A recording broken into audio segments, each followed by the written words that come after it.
So good to see everybody here, great attendance. I'd like to welcome you to the third meeting of the EMCA board, EMCA, East Midlands Combined County Authority, or you will hear it referred to as EMCA many times today. This is my second board meeting as the Mayor of the East Midlands, and I'm absolutely delighted that we're here in Derby, and I'd like to thank Councillor Peatfield, the leader of Derby City Council, for hosting us here today at the Council House. I also want to start, before my mayoral announcements, with some other welcomes. I'd like to welcome Councillor Heselgrave to his first board meeting as Derby City's new appointed member to the board, and take the opportunity to thank Councillor Shankar for his work in establishing EMCA, and as we all know, he has moved on, I will not say to better things, but he has certainly moved on to other things. But we thank him for his contribution to establishing EMCA in those early days. Many of today's items on the agenda provide full updates to the board on key areas of activity. There will be some recommendations for decision, and whilst formal voting arrangements are in place for those, which are based on a simple majority, including my vote if that was necessary, we do seek to continue the practice of trying to reach decisions based on consensus and inclusivity. And I hope that we can continue to do that for the good of the region and the people that we serve collectively. Members of non-constituent councils and associate members, as before, are, of course, welcome to contribute on any item during the discussion, but only, should we get to a vote, only those members of constituent councils and myself are entitled to vote. The meeting is being live streamed, so your attendance is accepting that you're going to appear on it, so please don't be shy. And those of you who are speaking with the microphones, when you do so, please remember to turn them on and off when you are finished. A little bit of housekeeping. As far as I'm aware, there are no known fire alarms planned, and should there be one, please follow the emergency exits, which are the back and to the side of me, or in front of me and to the side of me. We're obviously seeking to get through the business as efficiently as possible, but also as effectively as possible. We do have another board session this afternoon, so my aim is to finish for 1 o'clock, if that is possible to achieve today. Can I also welcome to the first board meeting Nick Bell. Nick is our new interim Section 73 officer for EMCA. And Nick brings some considerable experience and expertise to the role, also having worked with other combined authorities in the past, and will undoubtedly be able to assist us as we move forward on those financial issues and challenges that we have. So thank you, Nick. So I'm now going to open with my mayoral update, and then we'll move through the rest of the agenda. I should say it is a slightly odd agenda layout, and as we grow as an organisation, we will change some of those things to make them work for us. So since the last board meeting, I've met with the new Prime Minister, the Deputy Prime Minister, and other UK regional mayors, leading the call to get the East Midlands agenda to the heart of government. We built really strong relationships with Number 10 and government departments to take our concerns straight to the heart of government and help us to supercharge our growth. I launched the first phase of my Visit East Midlands plan at Chatsworth House, and then followed that up with a meeting of the Nottinghamshire side of the visitor economy at Newark's Civil War Museum just last week. And I'm bringing experts in the attractions and the visitor economy from across the whole of Derbyshire and Nottinghamshire together to think how we can make this beautiful region that we represent, a region with so much potential, how we can ensure that we meet those skills gaps, the employment and the opportunities for our broader visitor economy. We've made allocations on the Brownfield Housing Fund, as you will remember from the last board. That was delegated to myself with some consultation with the leaders of the constituent councils, and we have made those allocations. We're currently going through due diligence on those projects, but we are looking forward to seeing change happen on the ground and delivering more homes across our region. I've met with experts on travel within the region to determine our long-term connectivity ambitions. I've delivered the High Peak Pass, providing young people in High Peak and the north of Derbyshire who currently don't have sufficient access to an FE college with free bus travel and opportunities to continue their education. I've met with representatives from the East Midlands Freeport to explore how we can bring household names from across the globe to our region, creating thousands of well-paid jobs and millions of pounds in investment. And I've also put out a call to our region's young people, inviting them to join my youth panel. I've kicked off a recruitment for our first active travel commissioner to help us make this region healthy and sustainable in terms of transport. So just some of the things that I've been doing as the Mayor since we last met. So I'm now going to move on to the rest of our agenda. I'll start with the apologies. I'm only aware of apologies from Councillor Simon Spencer, and I understand that Councillor Tony King is due to attend as his substitute, though I don't see him here. It's actually Councillor Rennick from Derbyshire County Council who's been attending in Councillor Spencer's stead. I'm just trying to find out where she's at the moment. Okay, thank you for that. Are there no other apologies that I'm aware of? Then on to the declarations of interest. Again, I've not been advised of any in advance of the meetings, but if you have any declarations that you wish to make to the board members, please do so now. Okay. Then on to our next item, which is public participation.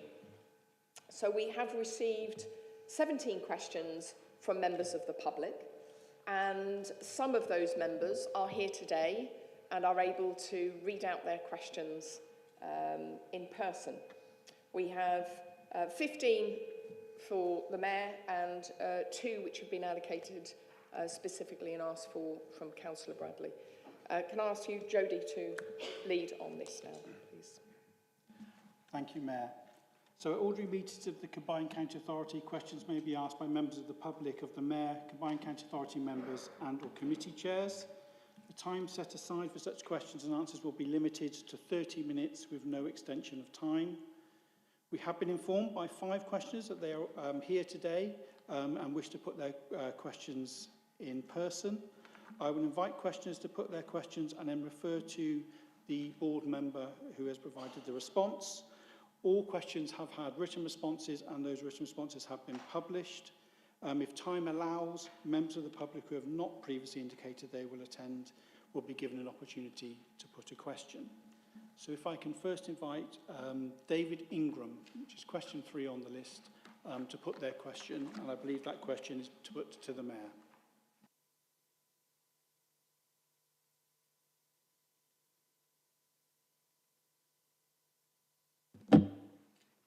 Good morning, everybody. This is a question for the Mayor. As quite a regular attendee of council meetings at Derbyshire County Council, I'm really encouraged that the EMCCA recognises at such an early stage of its formation the importance of accountability, openness and transparency regarding decision making. These are such key matters which in fact I frequently raise interrelated questions in respect of at Derbyshire County Council meetings. I consider these areas to be so important both as a former local government officer of 32 years and a non-partisan member of the public. I note at agenda item 16 the report entitled Transparent Decision Making. Within this report, if my reading is correct, it seems to suggest, reading between points 2.3 and 2.4, that there is no requirement to publish in full Officer Decision Notices, ODNs, when incurring expenditure over £100,000, but up to presumably £499,000, i.e. under £500,000, unless it's a key decision. I really welcome the steps already being taken, and I really do appreciate and acknowledge the proactive measures being taken by the Mayor regarding openness and transparency. However, although they may not be a current constitutional requirement to publish in full these particular types of officer decision notices, in the interests of only serving to increase transparency, can consideration also be given to publish in full those decisions as well, to help better inform the public how money that could be up to £499,000, open brackets, that are not key decisions and have to be published even though expenditure could be as low as £40,000, as in the case of Derbyshire Student Bus Pilot, close brackets, is being positively used in the interests of the East Midlands region. Thank you. Thank you very much, David, for coming here today and for your question, and for recognising the importance of accountability, openness and transparency for MCA and the decision making. The intent around having a standard report to all board meetings on transparent decision making aims to ensure that those mayoral decisions, officer decisions and urgent decisions that are taken between board meetings are brought to the attention of the public and board members. This is an additional step to drive transparency, as when those decisions are taken, they're also published on our website. I'm a firm believer that greater transparency ensures that decision makers are more appropriately and effectively held to account for their actions.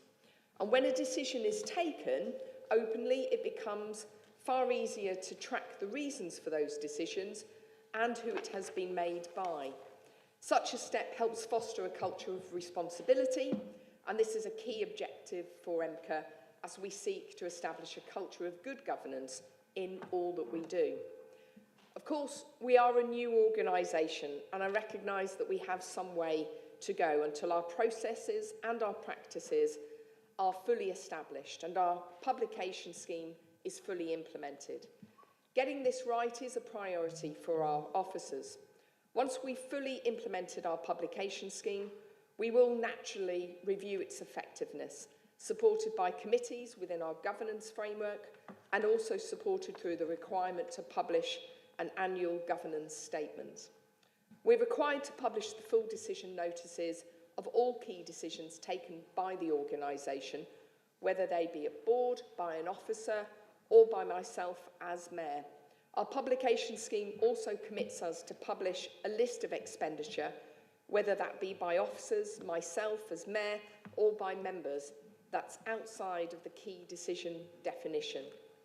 This information meets the Transparency Code for Local Government requirements, which require details of each individual item of expenditure that exceeds £500 to be published. The level of information published is in line with the requirements of the Transparency Code.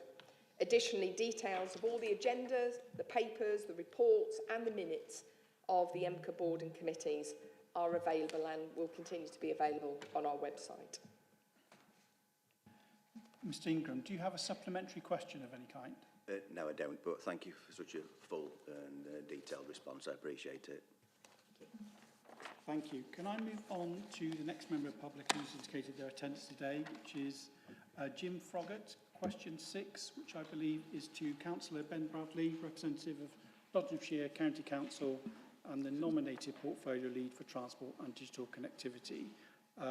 Mr Froggatt, can I invite you to ask your question? Good morning. When constituent councils were preparing their previous local transport plans 15 to 20 years ago, NGOs and user group representatives were involved at an early stage. The draft terms of reference for the Transport Committee, which is being considered later in this agenda, refer to involving large organisations and transport providers, but doesn't go into more detail. Can you assure me that other relevant stakeholders will be fully involved in the formulation of the new regional local transport plan? Through you, Chair.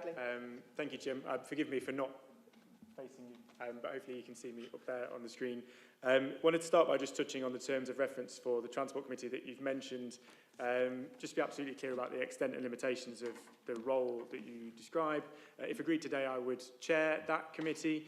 There's been a number of questions immediately come in about the extent and scope of that.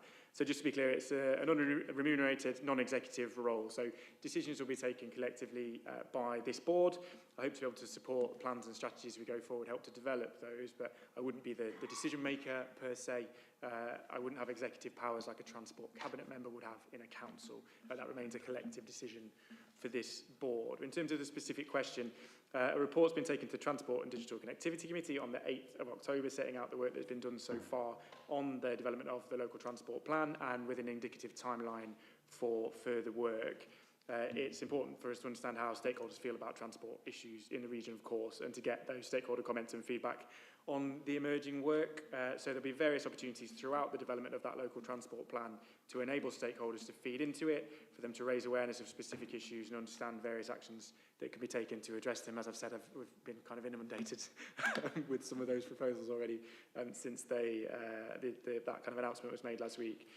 Due consideration will be given to all the feedback and comments received to inform the next stage of the process. But we're at the first step today, which is to set up that committee, which is a later item on the agenda. Mr. Froggatt, do you have a supplementary question of any kind?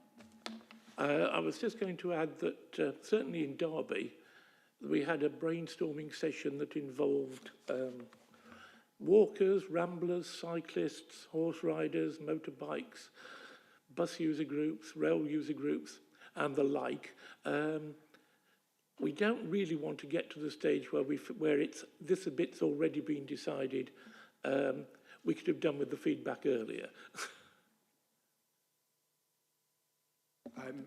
All I can say at this stage is inevitably, as we set up that committee and we start to get into the process of the engagement, then there will be lots of opportunities for consultation. One of the roles of myself as the chair will be to ensure that that happens. And I know you mentioned a lot of active travel elements there, Jim. I know that's high on the Mayor's agenda as well. So I'm confident that we'll get to that as soon as we manage to get the committees up and running and working as they're meant to. Thank you. Thank you. The next questioner who is present today who's indicated they wish to put their question in person is Mr. Nigel Lee, which is question 12. That question again is to Councillor Bradley, representing Nottinghamshire County Council and nominated portfolio for transport and digital connectivity. Mr. Lee. Yeah, question to Councillor Ben Bradley. How will he approach the different challenges of improving bus services in rural areas of Derbyshire and Nottinghamshire, while building on the success of Nottingham City's municipal bus company? Thank you, Nigel, for the question. Reiterate the point briefly that I made previously just about the collective decision-making role. So my role will be to chair that conversation. I won't be a kind of cabinet decision-maker in that sense. But in both Nottinghamshire and Derbyshire, there are some recent examples of improvements in rural bus services through innovation, improving connectivity, leisure and tourism, bus service improvement plans that have recently been funded. In Nottinghamshire context, I can speak to our rolling out of on-demand bus services, for example, and building on those successes will definitely be of benefit to those in rural areas. Key issues, developing services that meet passenger needs and aspirations, and it'll be replicating that good passenger experience that's important rather than any particular measure or model of ownership or franchising. But subject to approval of the terms of reference of the Transport Committee today, part of the work will be to build that strategy to improve public transport with significant engagement from stakeholders, as I've said, including both private and public providers of our existing network, an examination of which solutions might be most appropriate for the very diverse region as you've described. Thank you, Councillor Bradley. Mr. Lee, do you have a supplementary question? Yes, thank you. Has Councillor Ben Bradley seen the briefing on franchising issued by Better Buses Derbyshire, which argues that franchising could be the best way of providing a comprehensive bus network while also allowing the protection of Nottingham City transport? And will you agree to meet with them to discuss their requests for an immediate independent assessment of various options to improve bus services? Thank you. I haven't seen it. My view is very much, as I've said, that we want to ensure that we get the best possible services. I'm less fussed on a personal level about who owns it and more about what we deliver, but that's a collective conversation for us to have as a board. But inevitably there will be a point as we set up the committee and we start that engagement to feed in that report and to have those conversations with those stakeholders. I look forward to doing that. Thank you, Councillor Bradley. Thank you, Mr. Lee.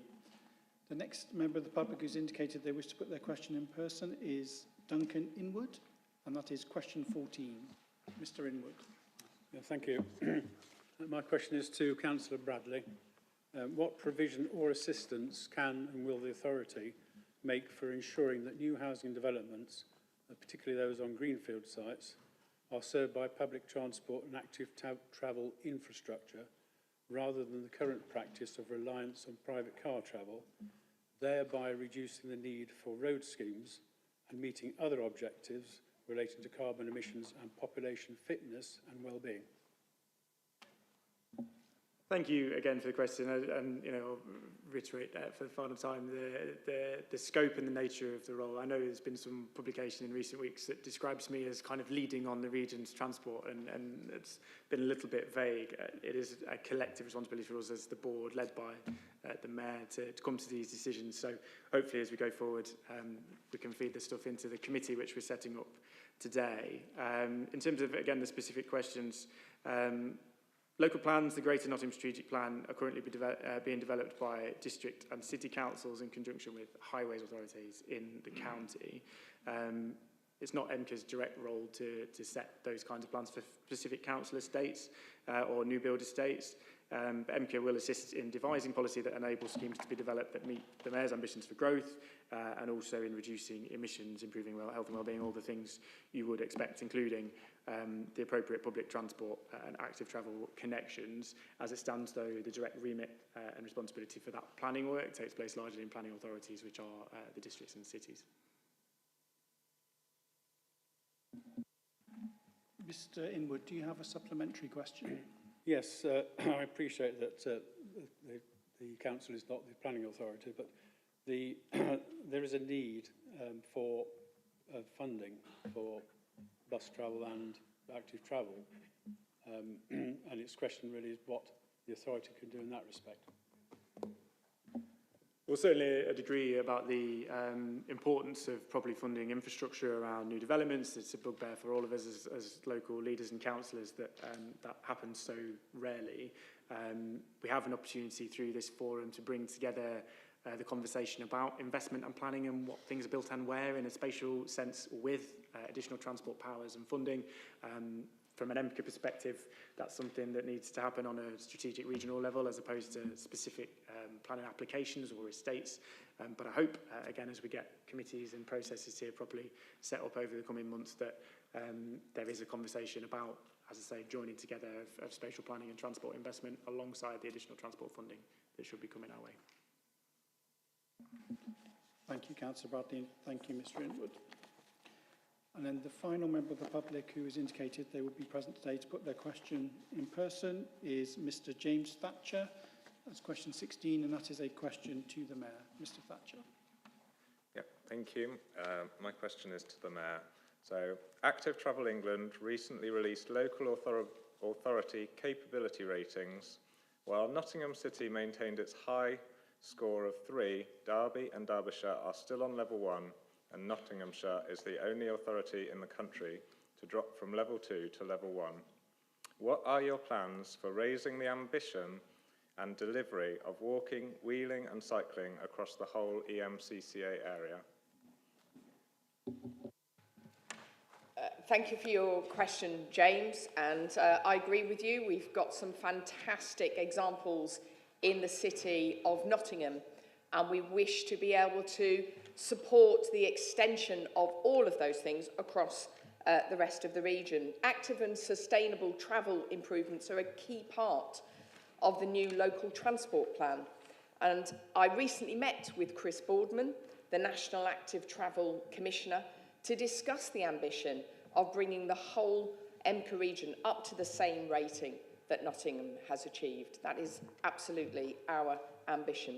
So I'm pleased to say that working in partnership with Sustrans and Active Travel England, we will be appointing an Active Travel Ambassador to assist in identifying the quick win solutions to improve walking, wheeling and cycling provision across the region, and ensuring that such schemes have the funding to be delivered to a high standard. Thank you. Mr. Thatcher, do you have a supplementary? Yes. I'd like to know what you consider to be the biggest challenge in delivering a truly integrated transport network where active travel can join up with public transport options, and what changes can be made to achieve this? Thank you. There are lots of different challenges that we face across the region, where we have areas within the region, such as Nottingham City, where there's really good provision of public transport and also of active travel. But in other parts of the region, particularly in the rural parts, some of that public transport is unreliable or does not have a sufficient level of coverage. And that makes it difficult to have the interchanges where people can travel to them either through walking or cycling or wheeling, and then be able to get in onto buses or to trains as a result of that. We want to ensure that we encourage as much active travel as possible, and therefore we need to work with all of our different partners across the region and with organisations such as Sustrans and similar, to ensure that they provide that expertise to us. And that's one of the reasons why I'm looking forward to having an active travel commissioner who will be able to support me in this work. Thank you, Mayor, and thank you, Mr. Thatcher. As we have a few minutes of the 30 left, can I ask, are there any further members of the public present who submitted a question who would like to put their question in person? I can see no hands, so in that case, I'll hand back to you, Mayor, and move on to the next item. Thank you. We move on now to the minutes of the Combined County Authority meeting held on the 17th of June. Can I, first of all, get agreement of those as a true and accurate record? Thank you. Any particular items arising from those? I can see no hands. No hands. Thank you.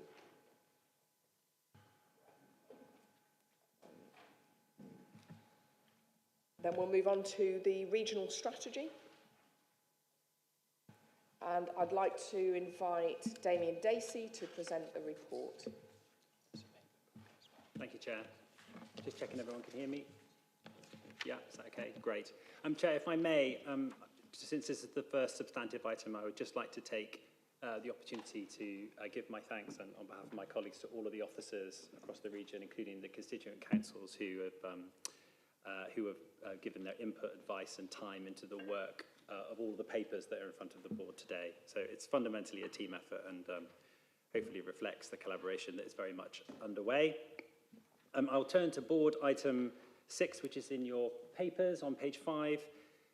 The paper sets out a programme of connected projects that together take forward the collaborative work to develop a long-term strategy, a strategy that aims to, or will aim, once written, to transform the economic, social and natural conditions of the region.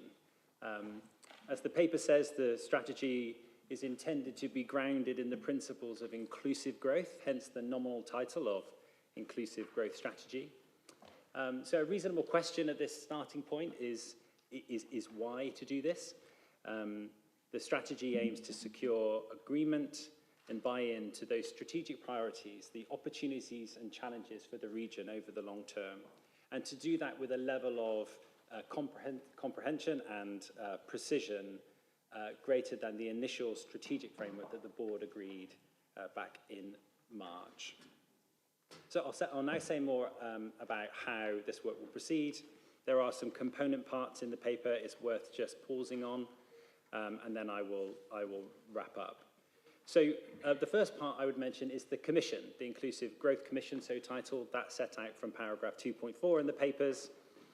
The intent is for the regional strategy to be seeded by the constructive challenge and recommendations from the Commission.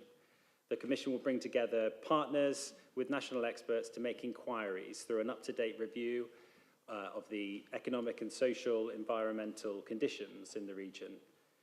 The Commission will have a chair, and the chair will be somebody with the credibility, status and expertise to lead a panel of experts and the wider Commission team. The Commission will report before the conclusion of the multi-year spending review, i.e. spring next year, and will proceed in 3 broadly non-linear phases. The first being this initial phase, subject to the board's agreement of evidence gathering, engagement and analysis to proceed through the autumn.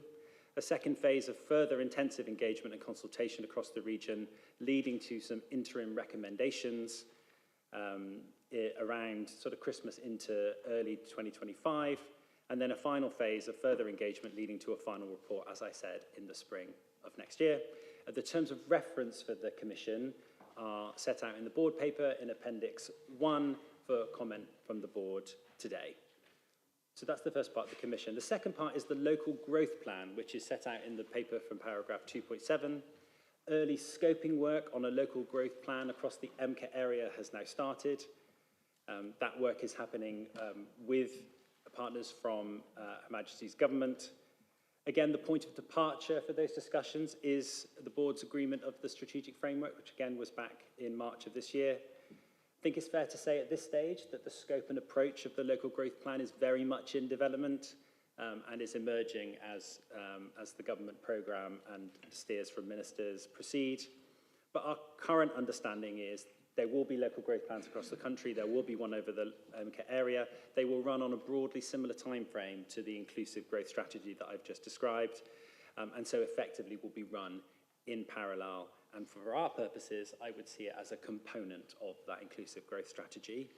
The reason I say it's a component is because the local growth plan, as the name sort of implies, will be focused on 3 to 5, yes, big, but if you like, more narrow economic priorities. And as the board has already set out, the intent of an inclusive growth strategy is to speak beyond the economic priorities for the region into wider issues, wider determinants of growth, health, social outcomes, environmental outcomes, and such things.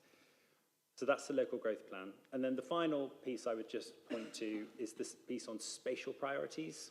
So again, a really important part, as the paper sets out, for the inclusive growth strategy is to speak to the place, if you like, or the spatial elements. This project will aim to build a more coherent picture across the area of the place-based opportunities, plans, and commitments to help guide that investment, like in place priorities. So the first stage of that, much like the wider Commission work, is drawing together what's there already, place-based plans that already exist to try to provide a single picture of spatial priorities. That will happen over the coming autumn, and then the project will then proceed on a similar time frame to the Commission. So in summary, the paper proposes starting this long-term strategy work now, so we are in a position next spring, and to do that with some initial funding. I think it's worth the board noting that's a pretty fast timeline to do a comprehensive long-term strategy for the region. It is wide-ranging. It will have to involve extensive engagement and consultation across the region. So there's a lot to do. So we're looking for the board's agreement to start to proceed with that from here. And then finally, I would just note, in terms of the substance, the intent for the first MCA-wide Local Authority Leaders Summit on the 7th of October is very much about getting into the substance of some of the choices, I guess, that will be made in defining a strategy. Thank you. Thank you, Damien. Okay, I'll take questions, comments on the report. Start with Councillor Radovich. Thank you, Mayor. On 2.7, we talk about the local growth plan. And when you look at the growth plan and proposals through the MPPF, it seems that a major flaw in the strategy is the lack of social and economic factors that are taken into a local growth plan. And by that, I don't just mean about access and public transport, but we're looking at integrated health, education, employment opportunities for people. When I look through the MPPF, and that will be dealt with next week at the JPAB board at our chair, I will be making these same comments, that the affordability and sustainability of a development is also dependent upon the social and economic factors of the area and needs and necessity. And it is imperative that it's in early stages of planning that we understand the needs that the combined authority can deliver by working closely with government and local authorities to ensure that this basic criteria is met. If I may just take a few seconds to explain exactly what I mean, in particular areas where there is a huge disparity between the housing requirement in terms of numbers and its needs of a local community.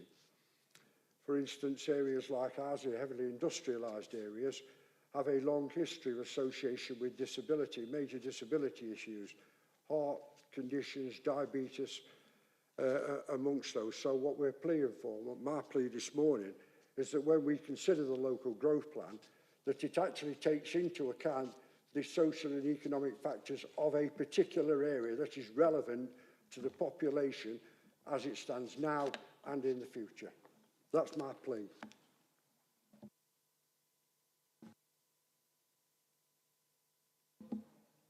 No, just to say that's entirely helpful, Councillor Radulovic.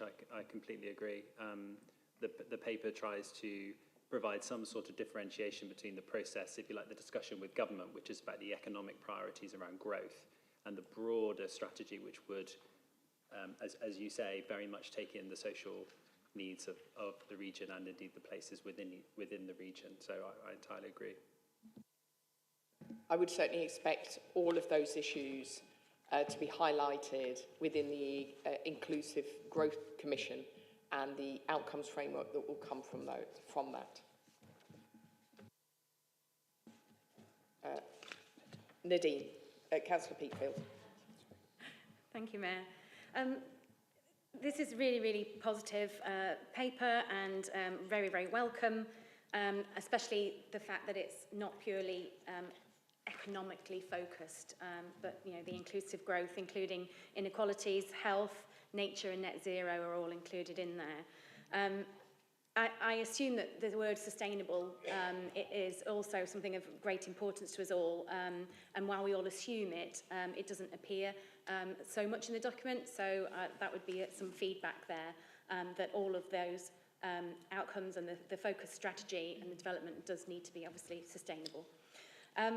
In reference to the spatial development plan, I would say that place is very, very nuanced and incredibly important to the delivery of these plans and very dependent on local knowledge and the connectivity in our communities. So I would welcome the opportunity to help shape that work, right down to the local level. And I don't just mean, the local authorities and officer level, but, local councillors also have a huge role to play in that connectivity and that place. There's also the question of capacity, which I know that we all need to consider. There will be an interim period, although we've just heard that it will be quite short interim period. But considering the wide range of these plans, please do look to us in order to deliver, but bear in mind that we need the capacity to do so, to deliver on that ambition. I'm probably going to find that actually some of these are going to be themed, and I shall be repeating myself several times throughout the meeting today. In terms of outcomes, I note that some of the LEPS outcomes have been brought over to this paper, and while that's really, really welcome, again, I do want to make sure that the nuance comes through and that we're not just doing a copy and paste there. We don't want to lose any local momentum. We do want to identify big wins for the region and obviously pick up on best practice.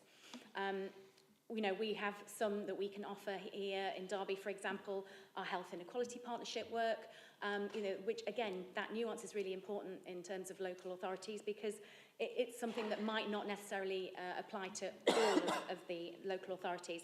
But our work with our health inequality partnership, our anti-poverty commission, and also quite unique to Derby is our work with the Environment Agency. You know, the partnership there is really, really important.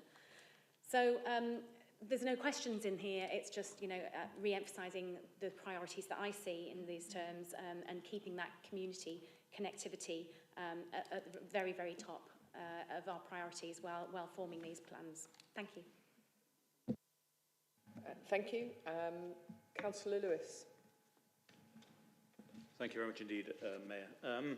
Yes, obviously I welcome this and I welcome the approach, getting the sort of the thinking around our communities and how we want to approach inclusive growth for all of our communities is of course pretty key. As we know, we'll be dealing with later on a new board, which is the Farming and Rural Communities Board, which I'm very keen to get on with the work around that in particular, and address some of those rural dimensions that we have with regard to this strategy as we move forward, to make sure that our rural communities, our rural skills base as well is addressed as part of that. So my question really is around kind of the timings of this. Obviously, it talks in here about doing some work before Christmas, but also having something like a draft that will be ready in the spring. Is that correct as part of this process? Which is fine, but I'm just kind of trying to get my head around how we'll run in tandem with elements of work around the Farming and Rural Communities Board, to make sure we address some of those particular questions and inequalities that we may have across our rural communities. And whether this will be kind of a captured moment in time document that, here it is and here's our strategy, and we move on to the next piece of work, or is it going to be a living document and that we will sort of adapt over time as well? That's just really what I wanted to understand. Thanks, Mayor. Damien. Thank you, Councillor Lewis. Your question about the proceeding of other pieces of work whilst this is happening is definitely one that we've been wrestling with as a team, really, and across the partnership. I think where our thinking has got to is, doing a sort of long-term strategy like this feels like an upfront investment, but everything else can't stop. And so there's work happening now on the development of the local transport plan would be another example. All work on the local transport plan can't stop whilst we do the long-term strategy. So there is an element of running these things in parallel. And I think the way that other combined authorities have dealt with this issue is then once the Greater Manchester strategy, or pick another area, has landed, you then go through a process then of refreshing and updating. And in effect, as you say, the process of developing strategy does become a living thing that is sort of an ongoing piece. At the same time, it is a sort of line in the sand to say, in 10 to 20 years' time, this is where the region wants to be. So it's perhaps something, unhelpfully, sort of both and, but I would very much expect there to be a sort of look back at any strategy. Say there's work at the minute on developing the visitor economy. Perhaps we could look at that again once the long-term strategy has been set and say, how does this need to be updated in light of that? So I hope that helps. Thank you. Thank you. Chris Jenkinson. Thank you, Mayor. And aligning my comments very much with those of colleagues earlier in welcoming the establishment of an Inclusive Growth Commission. And now welcoming the commitment of the combined authority to underpinning the local growth plan with this concept of inclusive growth that focuses not just on economic growth, as important as that is, but to wider social and environmental goals as well. I hope that there will be an opportunity, Mayor, for members of the board to engage with the Commission, because I'd certainly welcome the opportunity to share views on how we might use our influence, both through our investments, but also as community leaders, to not only promote jobs, which are essential and much needed, but for those jobs to provide quality work. So the proceeds of growth are shared more equally across all of our communities. Thank you, and I would certainly expect to have engagement across our board and partners in that discussion with the Inclusive Growth Commission.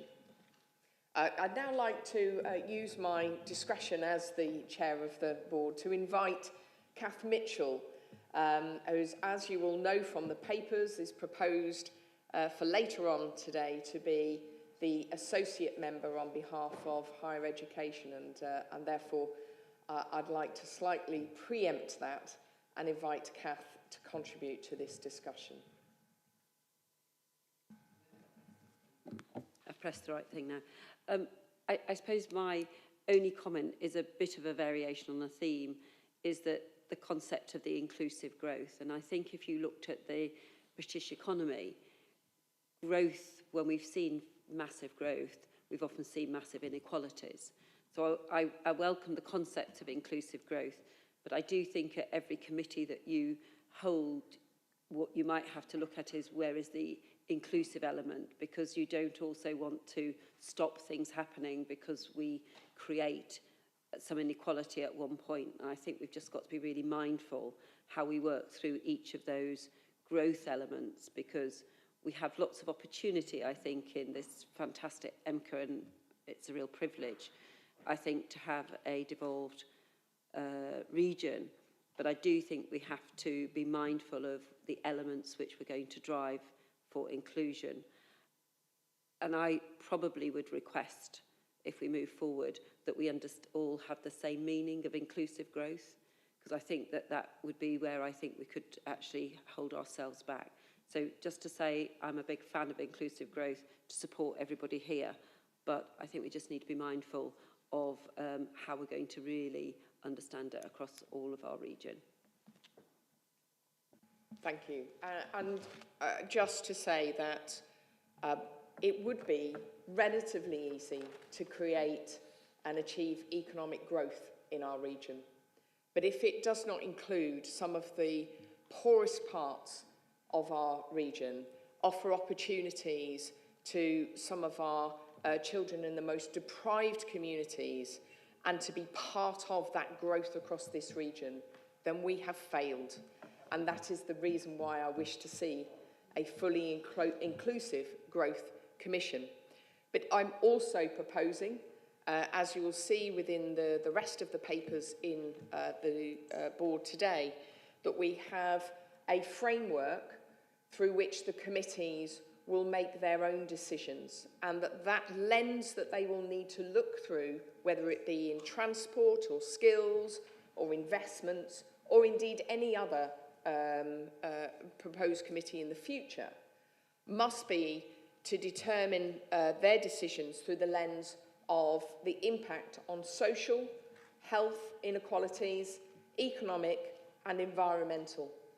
And there will inevitably be occasions where some of those achieve greater progress as the result of a decision or a recommendation than others.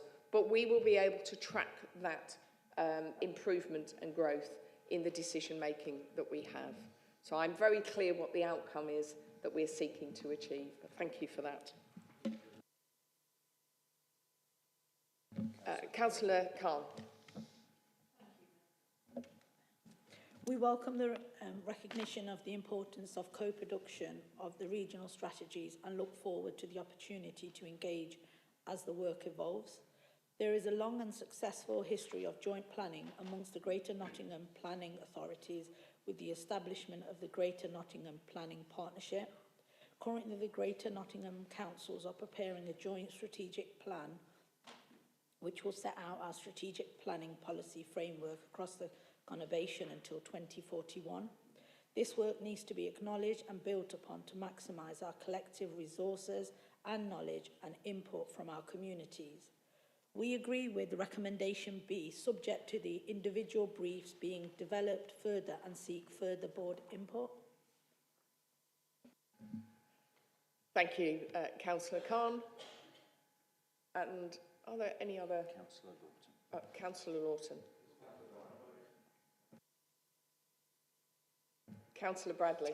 No worries, I thought I caught an eye up there previously. I just wanted to pick up on something that Damien said earlier on, particularly about saying everything else can't stop while we put this strategy together. I think that's a really important thing to recognise, not least the example he gave of other strategies, but actually doing stuff as well.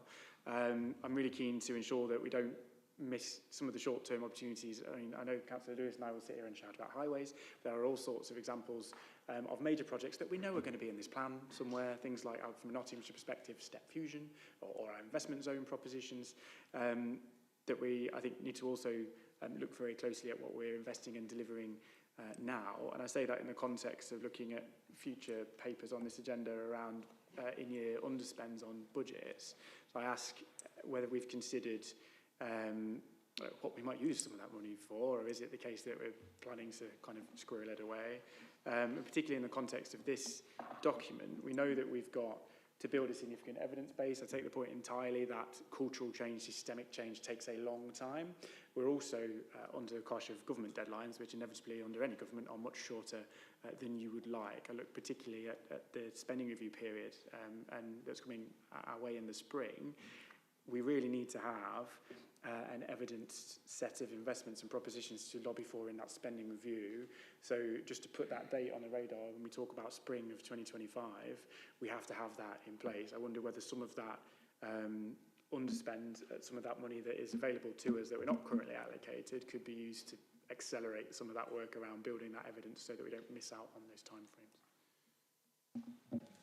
Thank you, Councillor Bradley. We will, of course, come to the budget papers shortly, where we can have a fuller discussion on that. But I would agree that it is important that we recognise the timelines of the government in relation to budget and spending review. We have done that. We are already feeding in to government some of those very clear priorities that we already know and that the board has already progressed with, for example, around green energy, and you gave a good example in the Step Fusion project in that. Damien, did you want to add anything to that? No, thank you. Councillor Lawton. Yes, thank you very much, Mayor. I mean, mine's a bit of a follow-on from this, really. What I don't want this strategy to do is slow down some of the developments that are occurring at this present point of time. I mean, and some of them, I'm going to use it as an example because I'm quite closely involved in it, but the A614 improvements, take for example, which is driving straight the way through the North Nottinghamshire coalfields, which is in desperate need of investment to improve connectivity for a lot of the villages that are in that area that are still suffering from the changes which have occurred over the period of time. So mine really, one is a plea really to Damien, and he did talk about it, is to try and drive these forward and keep them going, because if we don't, we will lose them because of inflationary pressures which are on these developments. Thank you for that. We are aware of a number of projects across the region. Officers are engaging with officers of partner councils and constituent and non-constituent councils to understand where those priorities are and where some of those particular pressures may be. But it is absolutely right that we both seek to engage in creating the strategy for the long term, but that doesn't stop some of the essential work that we need to make progress as a region. I am often describing this process to members of the public who ask me about how we are building the authority at the same time as being a little like building a house. Normally you would do it in a process where you seek the planning permission, dig the foundations, put the scaffolding up, build the house, move the furniture in and invite the neighbours round. Right now we are trying to do all of those things and the neighbours are very demanding about what they want for tea. That is completely understandable, but when we work together, we will be able to achieve that. And so I'm very grateful for all of you for your contribution and support to date on these matters. Councillor Peatfield. It's a very, very quick note, Mayor, but we are asked at recommendation C to comment on the terms of reference at the Appendix 1, and just to note that it's incomplete. At item 5, membership, the sentence just cuts off. Damien. Yeah, the 2 words admitted there are relevant experts. So co-option of relevant experts, yeah. Thank you, apologies. We do now know that everyone reads the papers. Okay, I'd like to move now to the recommendations, which are to note the proposed programme collaborative work of the 5 interconnected projects, agree to proceed with the programme as set out, subject to feedback from the board, which of course we've taken today and I'm sure will continue over coming weeks and months, and comment on the terms of reference for the Commission at Appendix 1. Are we happy to proceed and agree those? Thank you. Great.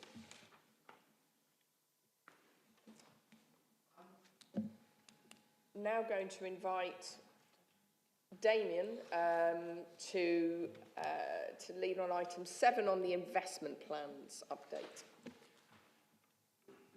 Thank you, Chair. I'll take this item in 2 parts, if that's okay, because I think we recognise the concern and strength of feeling about the Shared Prosperity Fund issue. So I might just comment on that, and then, if you're okay, pause, and if there's any contributions, to then we'll move on to the wider discussion. And just by way of introduction, whilst I delete all my notes, is that the investment into the region, so investment funding flowing through the combined authority this year, is expected to exceed £80 million. That's set out in the budget papers that have been provided. That's an increase on last year, and of course, as we expect that to materially increase further next year, subject to future government spending decisions. So I will come on to, as I said in the second part, some of the initial investment plans work and where that's got to. But we really felt, and again, drawing on the discussions and strength of feeling from partners, that we felt it was important for the board to, of course you will be aware, but also to engage with some of the challenges and the choices around shared prosperity funding. So shared prosperity funding is pretty much the only discretionary funding on economic development that comes into the region, and indeed nationally. It is, over the last 3 years, the value of it is just about £67 million. That's backloaded, so this year, thinking about continuity of programmes, it's about 35 million. So it's a significant amount because of various things happening nationally. As colleagues in this room and across the country will be aware, there is no decision yet on what happens to that funding after this financial year. Now, at the minute, this is not an issue that concerns the Combined Authority at all, because the funding is effectively delegated out to, well, indeed, all 19 authorities in the country. The principal SPF funding is to districts and unitary authorities, and then if you add in the multiply funding, that involves the 2 counties as well. But there was a line in the 2022 devolution deal that said effectively this area would, as other MCAs were when it was first delegated, have delegated delivery of it across the region. So effectively, it's another way of saying, if there is another shared prosperity fund from the next financial year, that would be for the region to decide through the MCA how to use that funding. Now, of course, that's a commitment at a moment in time. Whether there is any successor to SPF, or whether it's called SPF, whether it has slightly different investment priorities, what the quantum will be is an unknown at this stage. It is obviously a significant amount of funding, so it's not a funding at a level subject to the board's discussion, but I don't think anybody has proposed that that funding is completely underwritten by the combined authorities investment funding, because it is a lot. And so drawing, therefore, on the assumption that there will be some form of shared prosperity fund type funding, at least from next year, that will be delegated to the region. The paper, in anticipation of that, sets out in paragraph 2.4 three very high level, and these are very high level, options for how the region could decide to deploy that funding. So very simply, the region could deploy a very similar model to what you have already, where effectively it sort of comes into the combined authority but then gets delegated out, a bit like in this year how some of the transport funding has been deployed. There could be, from April 2025, an entire new approach, obviously subject to whatever the terms are of that funding, or effectively you could have something in the middle. Now, the reason for having that something in the middle, where there is some combination of regional versus local delivery, I think recognises another bit of strength of feeling that has come back, which is the way that the current SBF funding works, but perhaps on programmes, for example, like on business support, where the East Midlands Chamber and other providers have several very similar type of contracts. Could you move to a more coherent, perhaps with less overheads model for the region on some things, but on other investment priorities, which are perhaps delivered at a lower spatial tier than the region, some of it could be passed out from the combined authority and out. So that's what the sort of mixed economy type option is. The final thing I would say is that whilst it seems like April 25 is not that far away, moving to a completely new delivery model, depending on what the parameters are of government funding, even if we started today, could be quite challenging in terms of the change in contracts and setting up those new delivery models, the implications on providers, the implications on colleagues who are working in councils who are already managing this funding as it is. And then just to add on top, obviously we don't know whether there will be complete clarity about this funding on the 30th of October. It may be that the 30th of October budget, which is, as far as we understand, will just speak to the 25-26 spending year, will set some parameters, and then the relevant department will need to then do further work to provide some clarity. So it could be later into the autumn, into Christmas, before we're completely clear.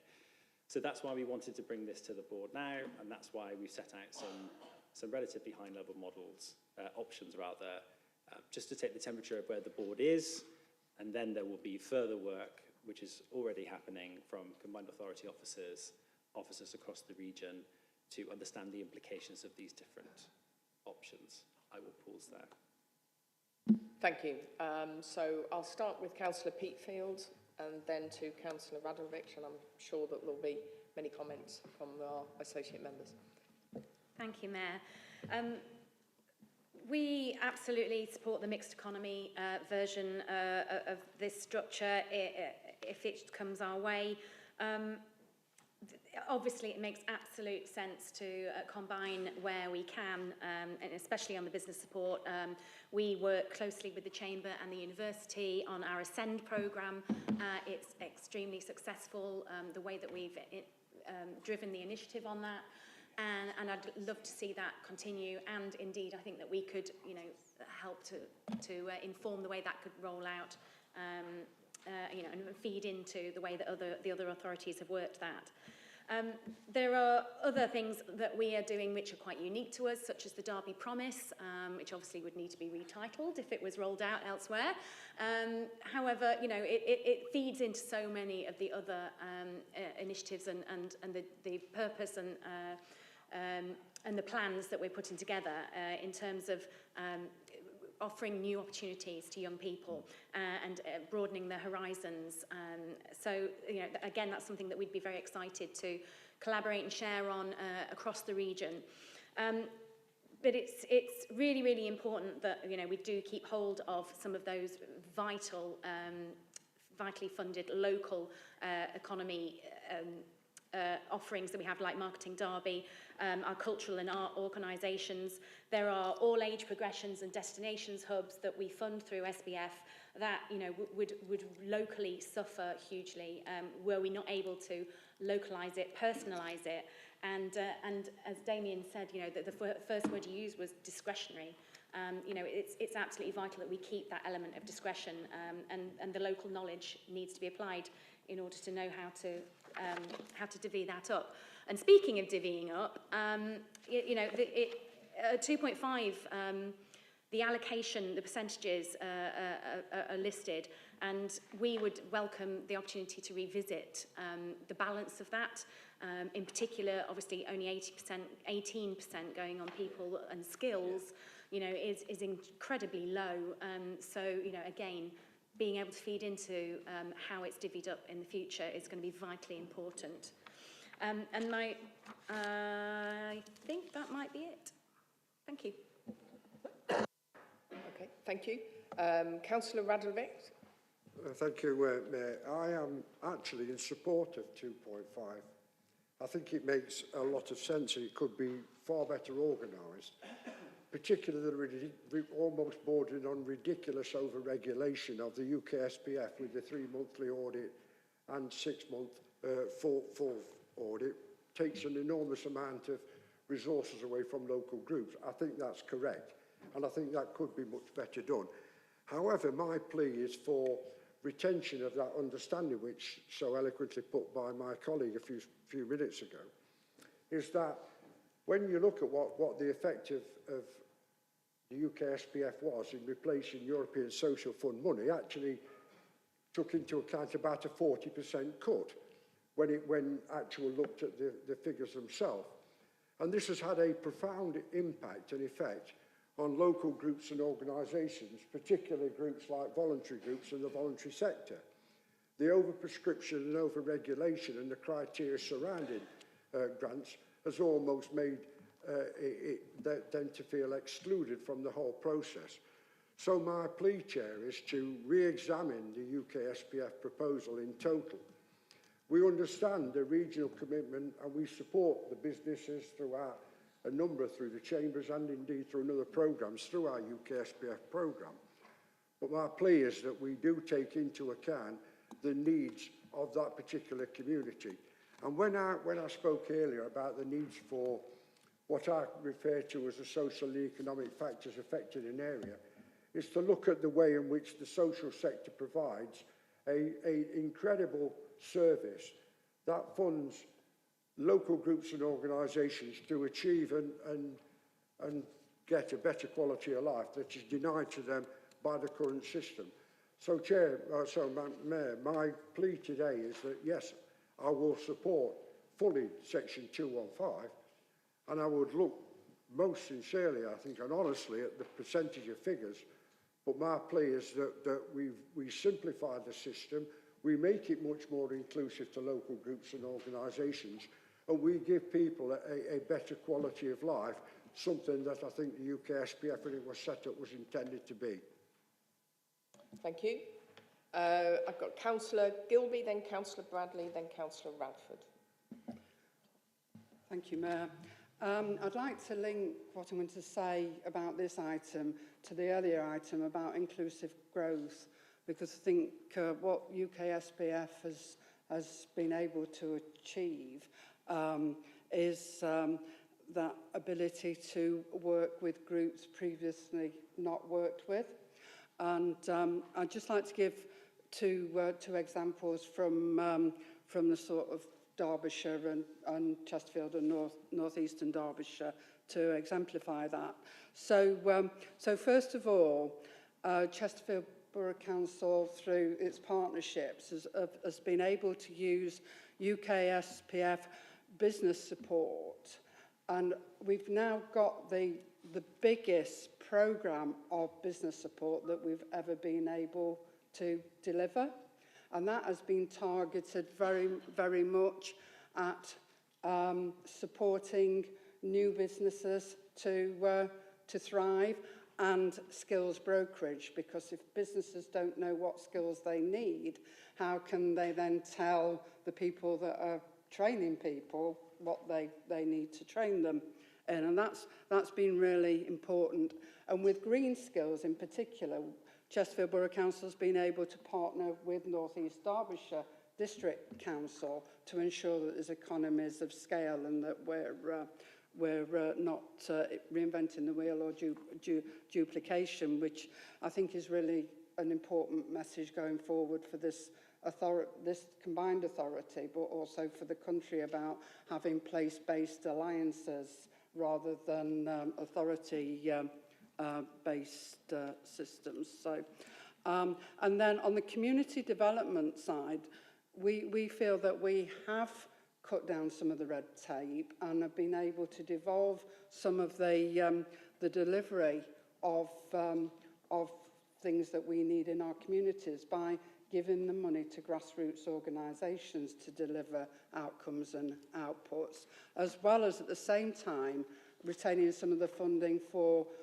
community development workers employed by the council to get into communities where there isn't very much in the way of community infrastructure to build that up. And if we're going to have inclusive growth, we've got to have communities that are ready to be able to engage with those growth opportunities, and that's very much about that. So I feel that to just end UKSP-SPF, nothing following it, would be clearly the wrong thing to do, and I believe that my Derbyshire District colleagues believe the same as well. So we do need to carry things on so that there isn't a cliff edge.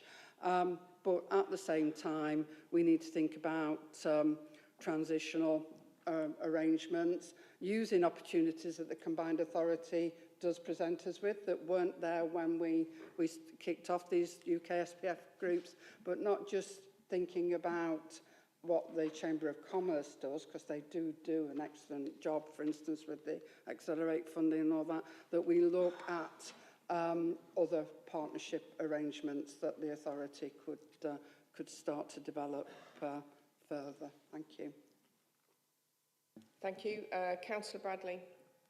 Thank you. I just wanted to speak specifically to that community development point, 2.9 on the agenda that has been touched on previously. I think I've welcomed and do welcome the premise of supporting community groups and organisations as the right thing.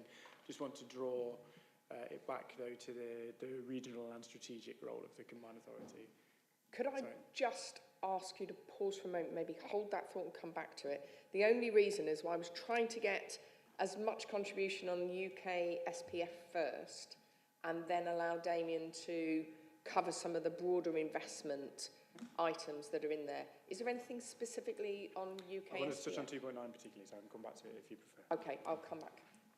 Can I ask the rest of the speakers? I've got Councillor Radford, Councillor McKeown or Councillor Lewis. Is it specifically on the UK SPF piece? It is. Let's deal with that first, then I'm going to invite Damien to cover the rest, and then I'll come straight back to Councillor Bradley to start. Councillor Radford. Thank you. This is a key area of priority for us in Nottingham, ensuring that a future for UK SPF is secured as soon as possible, given that it supports significant strategic economic development. We support a transition year so it can sustain current important activities while a longer-term approach is developed, which would benefit from a mixed economy approach. Thank you. I had to turn this thing off. Thank you very much. Councillor McKeown. Thanks, Mayor. I think I'd just echo some of the comments, particularly from Milan, around some of the complications that come through in that initial first round of SPF, and I think anything that we can do to sort of limit some of those issues to make it easier for organisations to be able to apply for the funding, I think has to be welcome. I think I'd also note around the rural fund, I think for those areas and mainly the districts that have got access to some of that rural funding, I think that's particularly helped us to target some particular issues that we've had in our different patches. And there's a little bit of me, I'd echo a little more to sort of reallocating to a certain extent in line with what the allocations were previously, but to work on where there are those joint schemes affecting a number of authorities across the Combined Authority, to look at how we can sort of use those to get sort of best book, reduce overheads. But I think in any of those works, we've got to make sure that the additional services we're taking on are still responsive to those particular needs. So, for example, one of the issues that we put additional funding in was around some of the tourism promotion, and in particular for us, it wasn't necessarily around getting more visitors, it was around trying to reallocate some of those visitors across the patch a bit better. We've got a particular couple of sort of tourist hotspots, and it was how we could try and sort of promote some of those less well-known places to try and release some of the pressures on some of those hotspots. And whilst adding the extra funding in to look at it as across a sort of a regional approach can be useful, I think being able to sort of make sure we've got that local targeting flexibility, I think needs to be something included in future arrangements. Thanks. Thank you very much. Councillor Lewis. Thank you very much indeed. I think we all know that UK SPF has had a bit of a sort of a checkered history over its at the time it's been running and kind of doing different things over that time with regard to where it goes with various local authorities, etc.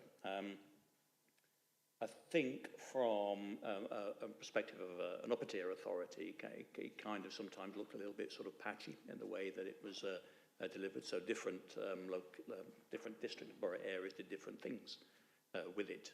Some of that might be kind of wrapped around the business support element, and that's great. Some might be to create grants to give to particular businesses, etc. Others focused more on place marketing and the tourism side of it, which is again is all fine, but it was different things in different areas, and I think there's an opportunity here to kind of bring it all together into one place, be a bit more strategic with it. So, I mean, if you were asking for an opinion about, you know, what kind of delivery model, you know, I'm kind of in the space of the two spaces here. A hybrid one, because that's already been mentioned, that's fine.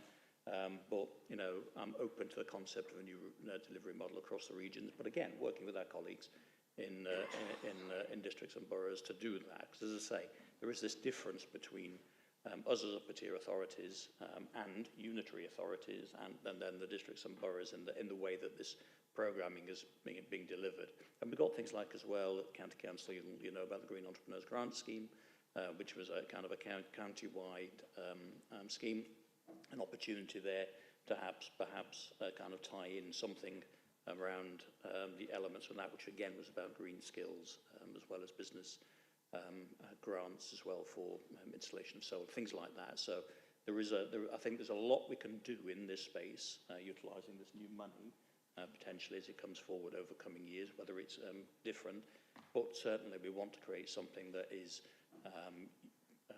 kind of broad and universal across the piece for the footprint of the East Midlands Combined Authority, and make it really work for us all, basically.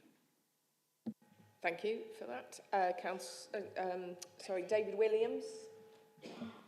Thank you, Mayor. I think most of you will be aware I also wear a Chamber of Commerce board hat. I don't think we can lose sight of the urgency here in terms of SPF-funded business support. Business advisors, good business advisors, will soon be voting with their feet. And the danger is we'll have to resuscitate something that we've already got. And resuscitating something is difficult and dangerous. So we can lobby for the funding, but I think the messaging that we're giving to business advisors at the moment is really important. Keep them encouraged, keep them supported. Thank you for that. And finally, Councillor Peacock. Thank you, Mayor. It's fair to say that a lot of local authorities, the UK SPF has become much more important for them. So there's a bit of a cloud of uncertainty at the moment for a lot of people, certainly from within my council. Our officers, you know, they're really feeling that uncertainty. And I agree with Councillor Lewis. Across all authorities, there's been a bit of patchiness. There's been varying degrees of success across authorities. My view on this is that we should look at probably the first option there for a number of reasons. Firstly, we haven't got our inclusive growth strategies in place. I think we need them to take shape so that we, as an authority, know what we're about and what we want to do. But also, through these programs and through the processes, there's been business relationships forged, and they need to continue. So my view is we take the time, we take the opportunity to actually work with all authorities and find out exactly what that picture is of what were the barriers, what have been the good things, what's the good models of work out there. So take that first option, roll over the current model, and then come back later with a worked up idea of how we want to move forward with it, which carries the other local authorities with us. Thank you for that. I'm going to, for all of the feedback on those, and obviously we will take that into account as we move forward. I'm going to ask Damien to introduce the rest of the paper section on these, and then I'm going to come straight to Councillor Bradley. Thank you, Chair. I'll keep this short because the board has opened its discussion on this already, indeed in the previous item, which is absolutely right. How best to summarise? I mean, the rest of the, as I said, 82 million or so that's flowing through the organisation. So some of that is in a bucket which is make some investment in programmes now. So if we look at the work that's been done on brownfield housing, for example, the work that obviously is generated through the pass-through of transport to highways authorities. So that's there. That's obviously the chunk of it. There's then the paper in 2.6 under the initial investment plan from March and 2.7 under the proposal to do some early investment in innovation and clean growth around the investment zone, speaks to that acceleration of investment over the medium term. So revenue funding, pipeline development, that kind of thing. So I think one of the councillors on the board said, you know, could we do a bit more of that? Yes, as part of the regional strategy, but again, there's some capacity to do even more there. And then the final thing I would just say, paragraph 2.10 speaks to this, and I think this is actually important, which is as we are putting early investment into areas of authority business, we do that in a structured way that then allows, once the big investments start to flow from those, the portfolios of investment allows us to make a transition to more integrated settlements, which is the direction of travel in government as well. So just to provide the board some assurance in terms of how we're structuring that, we are trying to do that in a way that would align to the committees, align to transport and housing, so you can see the portfolio of investments in the round. I will leave others to comment on the Community Development Fund, but the paper speaks for itself. Thank you. Thank you. Councillor Bradley. Thank you. And it was that Community Development Fund I wanted to touch on. And the reason I brought it up in the previous conversation, numerous councillors mentioned some of the work through the UK SPF in particular, that it speaks to that premise of trying to support and build community resilience and all the rest of it. I see the two as very much connected. I think, as I say, I wanted to just draw back to the kind of regional scope of the authority in the sense of very supportive of the premise of supporting individual communities, groups, and that resilience work. That's a huge part of our priority as a county council, that prevention and that place-based engagement.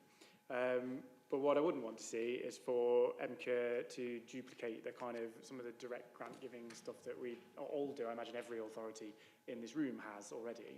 And there are examples, as we've touched on, of where, like business support, you might want to have a conversation about having one shared and equal distribution of support across the region. This is an example where I think you really need to be close to communities, and it'll be incredibly difficult to do from a regional level.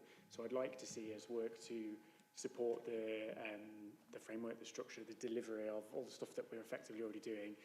We have a local communities fund, which is both capital and revenue investment in all sorts of local groups that fit with a specific set of criteria that we agree, and we can do something similar, set that criteria from here. But there seems little sense in me of just duplicating the local communities fund, for example, that many of us, all of us probably already have and are probably closer to the ground to be able to deliver. So I just want to make sure that in that thinking, as it goes forward about what a CDF might look like, that we're considering what's already there, and we're considering that need to be close to a local community in order to understand what might be the right thing to fund or support. I think from a regional perspective, if we end up chucking a couple of million quid into, 10 groups around the region, it's going to be a drop in the ocean, whereas if we build on the existing infrastructure, it could be much more than that. Thank you. Councillor Peatfield. Yeah, I would echo some of what Councillor Bradley said there. The last line at 2.9 talks about a key principle of the project supported by the fund would be engagement of and design by residents and communities. It would be really good to understand the how of that, and the plea to please don't bypass local authorities' knowledge and expertise, but also again I'll mention the councillor role within that, because we are the ones that are the go-between between those local authorities and the communities that we serve, and those our fingers on those pulses is vital. But I just also wanted to draw attention to 2.6 on the initial investment plan and ask about the 2 million revenue funding. Is there any detail about where that would be going, what it would be spent on?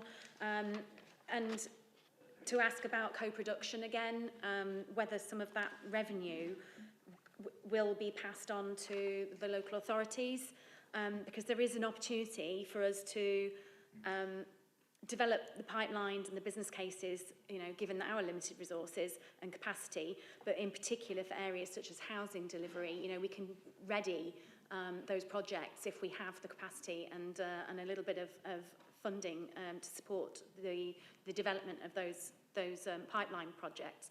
And really that kind of links into the later paper about the underspend, etc. That, you know, we could be helping with that and making sure that there's an ongoing feed coming through. Thank you. Thank you. Councillor McKeown.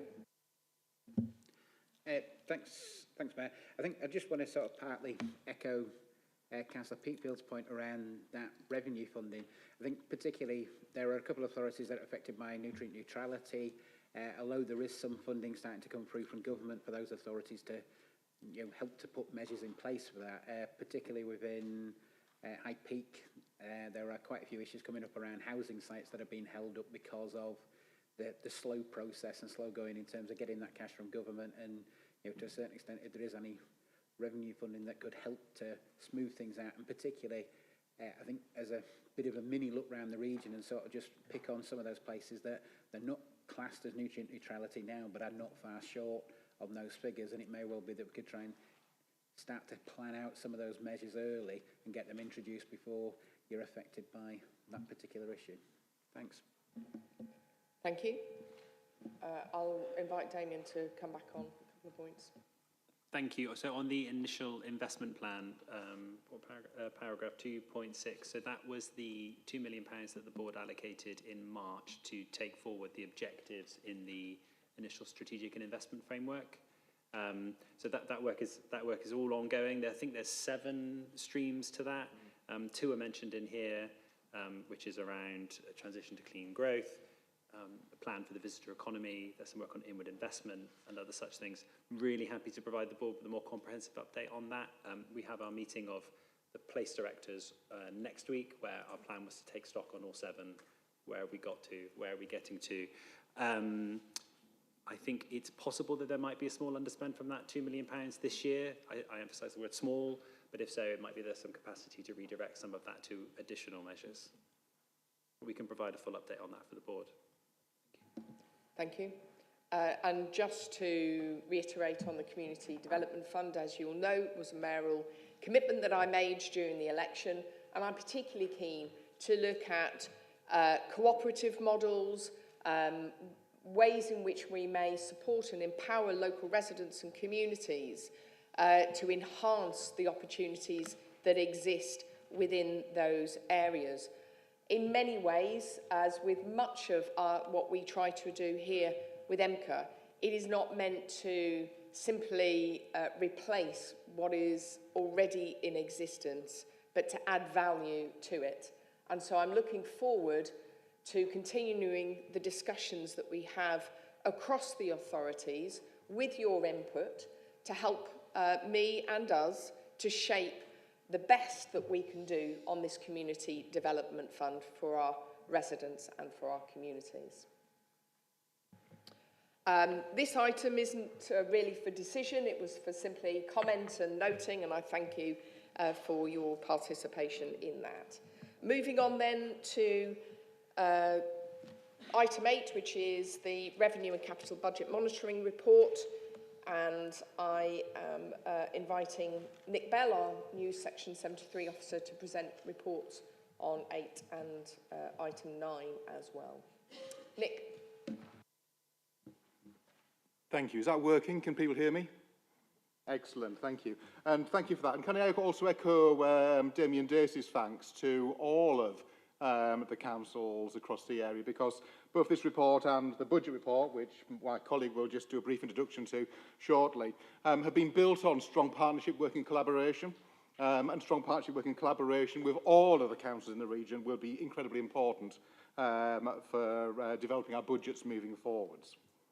So this report itself is the first budget monitoring report which the board has received, and it's based on the budget approved by the board at its meeting this March.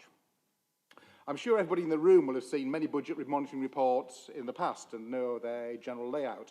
But just for those who are watching online today, just a brief reminder that the report contains both historic information and predicted future information as well.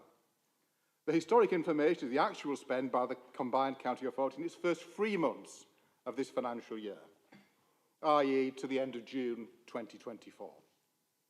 Now, as the combined county authority was only formed in March this year and did not have a mayor until May, actual spend for those first 3 months was always bound to be limited.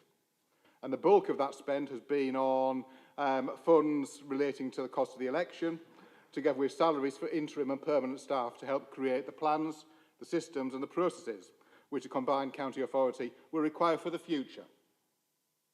Now, much of that groundwork has now been completed, and spend on delivery, as you've heard in relation to the investment update, is going to accelerate significantly over the remainder of the financial year. The predictive information is a forecast outturn to the end of the financial year, how much we think the combined county authority will have spent by the end of March 2025. And that links really closely to the report that should be considered by the board in terms of the investment update. So in summary on that one, we're forecasting that the combined county authority will have spent just under £7.2 million of revenue by the end of the year, compared to its initial budget of about £10.9 million, so an underspend of about £3.7 million on revenue. The significant variances for that are included in the report. I won't go over all of those, but I will point to the fact that about 2/3 of that underspend, some £2.6 million, is as a result of the estimated interest on our cash balances being significantly higher than the relatively prudent amount that was initially budgeted for last March when we pulled the budget together. That's because the government has paid as much of our funding up front, and also that interest rates have tended to be relatively higher than was planned or forecast at the time, because none of us knows exactly what the Monetary Policy Committee will decide each time it draws those interest rates together. And we took a prudent view of that one. In terms of capital, we're forecasting an outturn of about £66.3 million, compared to the latest budget of £80.9 million, an underspend of about £14.6 million. Of that, you've heard about the Brownfield Housing Fund. £5.1 million that underspend relates to that, where funds will be committed this year, but not spent until next financial year. And therefore, we're seeking agreement to be able to move that funding forward into next financial year. And the remaining £9.5 million underspend on capital relates to the General Capital Investment Fund, the £19 million worth of capital that we get from government every year for 2024-25. And we forecast that we're going to spend about half of that this year, and the remainder potentially being carried forward to continue to focus on delivery into next year. Now, as been heard previously, particularly in relation to the discussion on the investment report and indeed in other areas, the intent is to bring forward further reports to the board over the course of the next few months to potentially suggest mechanisms and opportunities to be able to use some of that underspend on areas that have been flagged up within that investment report as well. As I mentioned, it's the first budget monitoring report for the combined county authority, and it is work in progress still. It's not perfect by any stretch of the imagination. And for future reports, the aim is to include more information on contractually committed schemes and expenditure, and a more detailed breakdown of revenue spend as well. And any comments that board members would like to make in terms of information they would like to see in the report in the future would be incredibly welcome for myself and colleagues in finance. And in terms of recommendations, other than noting the forecast underspends, we're seeking the agreement for reprofiling that £5.1 million of Brownfield Housing Grant into next year, and approving the latest version of the capital programme that is shown in Appendix 2 to the report. I'll pause there if I may and take any questions that colleagues may have, and then after that, we'll pass over to my colleagues to talk about the budget report, if that's okay, briefly. Thank you. Thank you, Nick, and thank you very much to you and for the team for the detail that we have in this board meeting for the first time. I think it helps us as we start to move forward to think about how we deploy those resources as well. Is there anything specifically for Nick before we move on to a bit more detail in terms of the budget? Councillor Peatfield. I'm not entirely sure whether you want me to say this now or in the next part, but I think I just wanted to comment on the reprofiling of the Brownfield Housing Fund. Is that, yeah, okay to say that now? I mean, I welcome it really. I think where I recognise obviously that there were tight timeframes and restrictions on the funding because you know, we wanted to spend it as quickly as possible. So the underspend and moving that to next year will allow greater collaboration with all the authorities. And hopefully, with more time, we'll be able to use more effectively to deliver strategic sites and achieve better value for money by working together. Thank you. Bradley. Thank you. I'll bring this up now because it relates to in-year spend as opposed to the future. I would also say it to the next item, but I won't repeat it for the benefit of colleagues who don't want to be here all day. But particularly to make the point that I touched on earlier on about we've got that revenue underspend, we've got significant projects we want to build, we've got the growth strategy we want to deliver, we've got tight timeframes, particularly related, as I mentioned, to the spending review. And I would welcome an early conversation about how best we could use some of that underspend to accelerate that work or build capacity to deliver that work and make sure that we are in time to be able to properly evidence our investment projects in advance of those kind of deadlines. I'd make a similar point related to capital underspend, that we do all have ongoing projects, we do all have a level of uncertainty, we certainly do, I imagine others do, around waiting for government to finalise their spending plans or to recommit to plans that were already in place. It's perhaps an opportunity for the Combined Authority to underwrite some of that in the interim. Councillor Lawton mentioned the A614 earlier on. Cost goes up every day we don't start it, and there is unspent capital within our region that we could start to accelerate that kind of project and bring that forward. Again, I'd welcome an early conversation about some of the opportunities. I have seen a lot of budget monitoring reports. I very rarely see ones that say we've got more money than we expected, or we've not spent it all, or we're not having to go and try and find ways to manage it. So it would be great to use that opportunity to deliver something beneficial. Thank you. And just to reply on all of that in relation to the underspend, completely sympathetic that this is not a usual position for any authority or indeed a council to be in. That's one of the reasons why I've asked officers to look at the opportunities and the options that might be available for us. But I also just remind people that we are Q1, just come to the end of that. It is early days. We are waiting to see to some extent what allocations there will be from government and what those decisions will be at the end of October. And we may need to make some adjustments in light of that too. Can we move on to the budget report, please? Thank you. Thank you, Mayor. This budget setting report outlines our draft timeline and process for setting next year's budget and medium-term financial plan and seeks approval for the timetable and process. Appendix 1 illustrates the timetable, which can be summarised into 4 stages. Stage 1, this is the stage we are currently in and is the preparation and consultation stage. We have already consulted with constituent councils, chief execs and Section 151 officers. A big part of this initial stage is the internal meetings which have been taking place between finance and budget holders to review planned activities for both next year and future years. Stage 2 is starting over the next week or so. During this stage, we produce the first draft of the budget. The planned activities included in the budget at stage 1 are reviewed internally by senior leadership team. Following this, consultation will be carried out with constituent councils, chief execs and Section 151 officers along with district and borough councils. Stage 3 runs from the 28th of November to the 16th of December. During this stage, the draft budget is presented to Overview and Scrutiny Committee for budget scrutiny. If there are any amendments, further consultation will be carried out if required. The draft budget will be presented to Board on the 16th of December. Stage 4 is the final stage and runs from the 17th of December to the 10th of February. During this stage, we will be consulting with residents, businesses and other key stakeholders. The results of the consultation will be included in the final budget and medium-term financial plan report, which will be presented to board on the 10th of February. I'm happy to take any questions on the process. Thank you, and thank you to Sarah Thurkettle, who is our Deputy Section 73 Officer.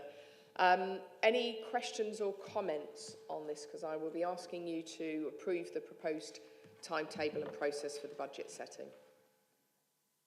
If there's no comments, can I ask you to approve that? Thank you very much. On to item 10, which I'm just going to take as read, which is simply the recruitment update in relation to not just the broad range of staff that we're seeking to recruit, but also the current timetable in respect of the Chief Executive recruitment. Are there any questions or comments on that paper? No, thank you. On to item 11, which is the appointment of the Deputy Mayor, portfolio holders and leads, and I'm going to invite Jodie Townsend to present this report. Thank you, Mayor.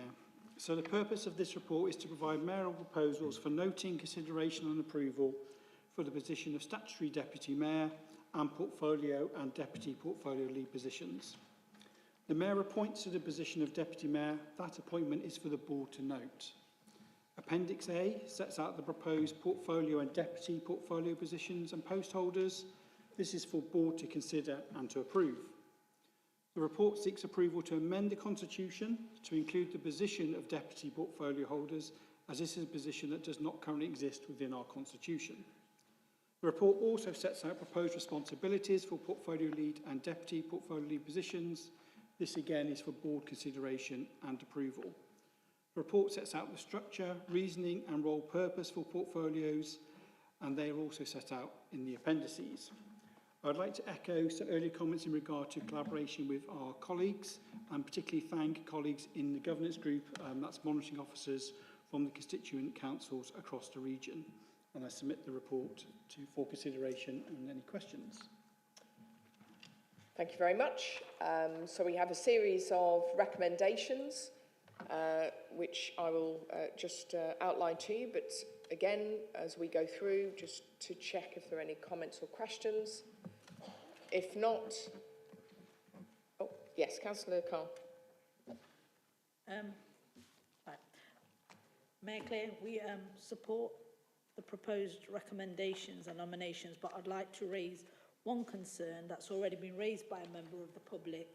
You named Councillor Bradley as a portfolio lead for transport and digital connectivity, but like we've heard earlier this week, Active Travel England released the Active Travel Capability Ratings, where we've heard Nottingham City is highest ranked alongside only 5 other areas, mainly combined authorities, out of 80 local transport authorities. The rating level also means a greater level of annual revenue grant being paid to the council in support of walking and cycling. I hope now we are in the combined authority, Nottingham's rating is not pulled down and Councillor Bradley ups his game on transport.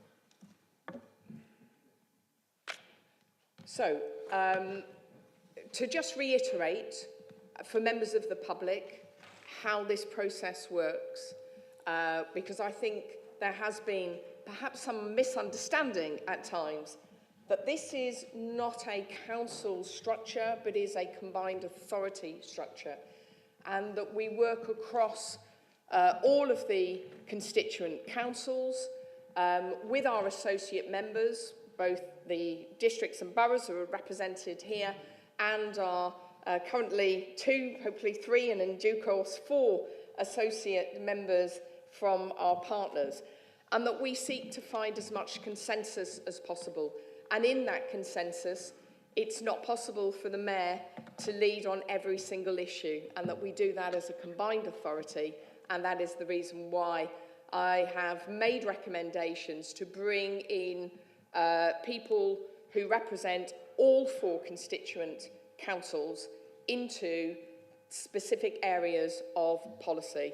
I hope that in doing so, that we don't exclude the expertise that exists in any of our constituent or non-constituent councils, and that we are able to work together in a consensual way in order to be able to achieve the things that we need to do for the benefit of our residents and for our communities. And we work with any of the recommendations that will come from committees, whether that be the Transport and Digital Connectivity Committee, the Investments Committee, and the Skills and Education Committee, that in those three formal committees, that any of those recommendations that come through from them, we will take board decisions collectively and own those decisions as a collective authority.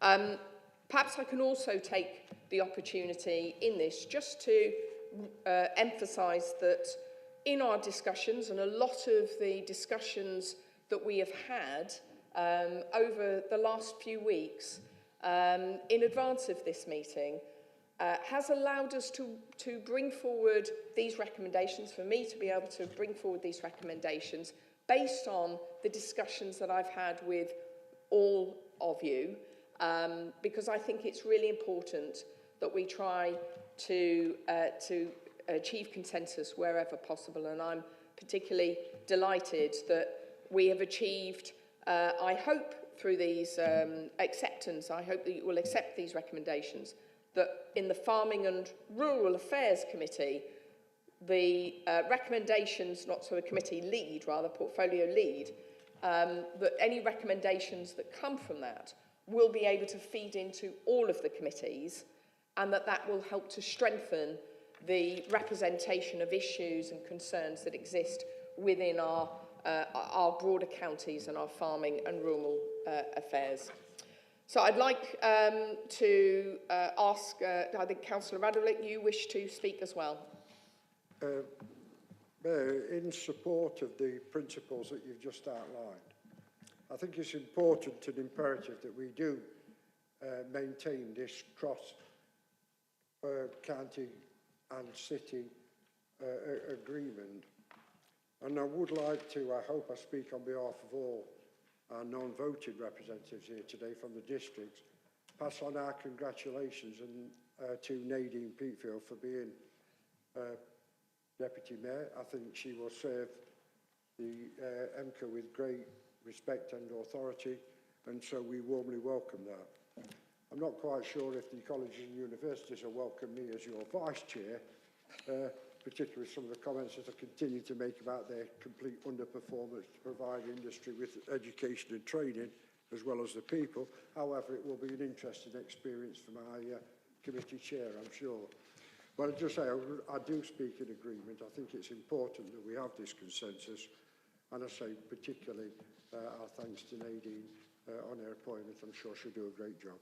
Thank you very much, and I agree with that, and I'm delighted that she accepted that appointment. Councillor Radford. Thank you, Mayor. We are in support of the proposals today, and we've talked a lot about inclusion.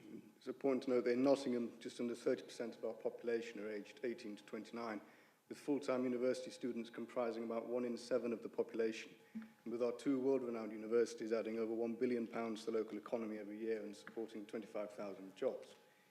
Nottingham has a higher proportion of people of working age with no qualifications compared with the national average, and a fundamental cause of poverty is a lack of employment, a barrier to which is a lack of skills and education. 34% of our children are affected by income deprivation, with 40% of our young people living in poverty, with around a third of children and young people living in workless households. Across the 4 constituent authorities of the combined authority, under 30s make up under half of the population, but sadly none of the appointments made represent any in that age group.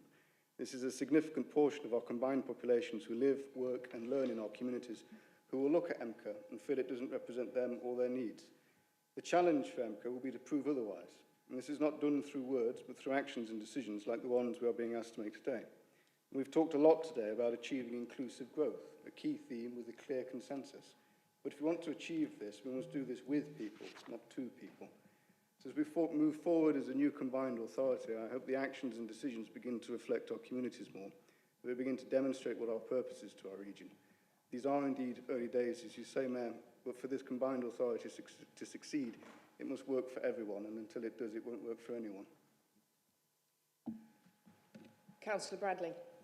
Thank you. I just wanted to pick up on something you said, Mayor, about engagement. And this paper has shifted over the course of recent weeks, and I'm grateful for that engagement. I think it's been helpful, and we can see, as members here, the outcomes of that conversation, which is positive, and I hope that can continue across the board. I just wanted to touch on the active travel conversation that's been mentioned a couple of times now in the room. You won't be surprised to hear Nottinghamshire County Council has taken an active decision to invest its highways funding in highways, in roads and road improvement, because that's what residents want us to do. I make no apology for that. I do hope that as we go forward in this forum, we can leave those kinds of political comments at the door. I don't think it's appropriate. There are many things I could say about the performance of Nottingham City Council. I don't think it would be wise or helpful for me to do so in this forum, so I hope that going forward we can leave those kinds of comments at the door. Thank you. And I would just remind all members that MCA is not another institution. We are MCA. We collectively are here to work together, to collaborate and to make decisions.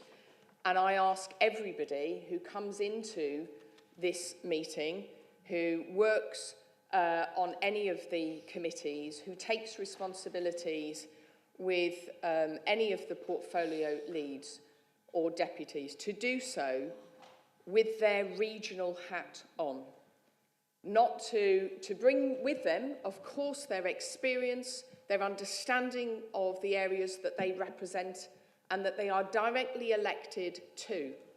But the success of this organisation, this authority, is in collaboration and in consensus and moving it forward for the benefit of the whole region, and that requires all of us to think and to act and to behave on that regional basis. And I ask everybody to do so. Can I therefore move to those recommendations? Thank you for noting the appointment of my Deputy Mayor, who I'm really looking forward to working closely with. But I'm also looking forward to working with those who have been appointed across portfolio leads. And therefore, can I ask you to authorise the Monitor Officer to amend the Constitution to include the positions of Deputy Portfolio Leads, which can be nominated by myself for approval by the Board, make provision that such deputy roles may include non-constituent members without voting rights, approve appointment of portfolio leads and deputy portfolio leads as set out in the appendix, and approve the responsibilities for the portfolio leads and deputy portfolio leads as set out in Appendix B. Can I ask you to support those with votes to support that? Thank you very much. On to... that is it? Yeah, on that one. We're there. Item 12. That's it. Yes. Can I ask Jodie to present the report? Thank you, Mayor. So MCO agreed in March 24 the first version of its governance framework. This was intended as a starter position to enable the establishment of committees and enable initial activity. There is now a need to evolve the framework further to take account of the Mayor taking office and to establish key governance foundations to direct decision-making and investment in the MCA context. The report proposes amending the terms of reference for committees and advisory boards to reflect the portfolio lead and deputy portfolio lead approach that you have just agreed in item 11, to reflect the regional strategy programme you discussed earlier in item 6, to reflect feedback from workstream leads and from the governance group of constituent council monitoring officers, and to provide some initial delegated responsibilities to the committee which are set out in the report.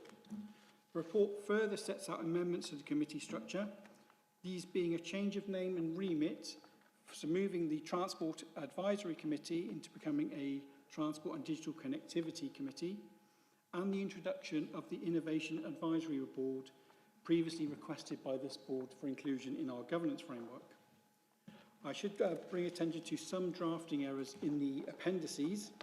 The term advisory should no longer be in the committee title for skills and employment and transport and digital connectivity. and the term committee should not be used in the advisory board terms of reference, as these are advisory boards to the governance framework. Again, I would like to thank colleagues across constituent and non-constituent authorities who have supported us in the governance group of monitoring officers in conversations, and submit the paper to board and are happy to answer any questions. Councillor Hesselgrave. Thank you, Mayor. I'm looking at page 69, 5B, Skills and Employment Advisory Committee, and looking particularly at the non-voting membership. I do think we'll all agree that a really important element in developing skills and developing our people as well to become employable or more employable is that adult learning plays a central role. And yet there is no representative formally on that board as a non-voting member. I would suggest that we take, give some thought to the idea of involving that. Adult learning is massively important. There's reference earlier in other papers to developing the digital infrastructure, for example, absolutely important for growth. But also digital inclusion is important, and adult education plays a central part in that. It also helps to stop isolation, makes people more connected, and also makes people more employable because they can look more readily at jobs and further improve their potential for becoming employed. So I would ask that there's some serious thought to be given. Adult education is often delivered in areas both by authorities but also in partnership with the voluntary sector. And that's certainly the case in Derby, for example, on our new arrivals and a programme of work to help our new arrivals integrate quickly in terms of language and getting their skills from home recognised in this country, for example. So I think it's really important that adult education has a seat on that board. Thank you, Councillor. One of the key roles the committees will have in this first inaugural year of the Combined County Authority will be to identify whether it does or does not have the appropriate membership to support the committee in fulfilling its role and its remit. All the committees are therefore encouraged to identify wider membership and then make recommendations for that wider membership to be included. Thank you. Any other comments on the committees and the governance? I just want to also highlight that at this point there is not a committee specifically covering the issue of housing or homes. It's my proposal that well, under the mayoral governance arrangements, I intend to establish a mayoral advisory group on the homes and housing issues so that I can understand what further recommendations to bring back to this board next year in relation to how we take forward the importance of homes and housing development. And I will advise in due course of those arrangements. Can I therefore, if there's no further... yes, Councillor McEwen. Thanks, mate. It was just a query around, in terms of engaging with the Peak Park as part of these processes, are we looking for that will be done via Councillor Lewis's role as a rural, or are we looking at some other mechanism for engaging them? Thanks. Jody. Thank you, Councillor McGowan. The Peak Park is picked up individually in our constitution as a key engaging partner on a number of matters, and that is set out in section 3 in CCA functions and mayoral functions. But on top of that, that would be something that Councillor Lewis may be looking to pick up in representing farming and rural communities. And within our own officer structures, we would be looking to make sure that the appropriate engagement has taken place in the development of all strategy and key policy that the Combined Authority produces proposals for. Councillor Lewis.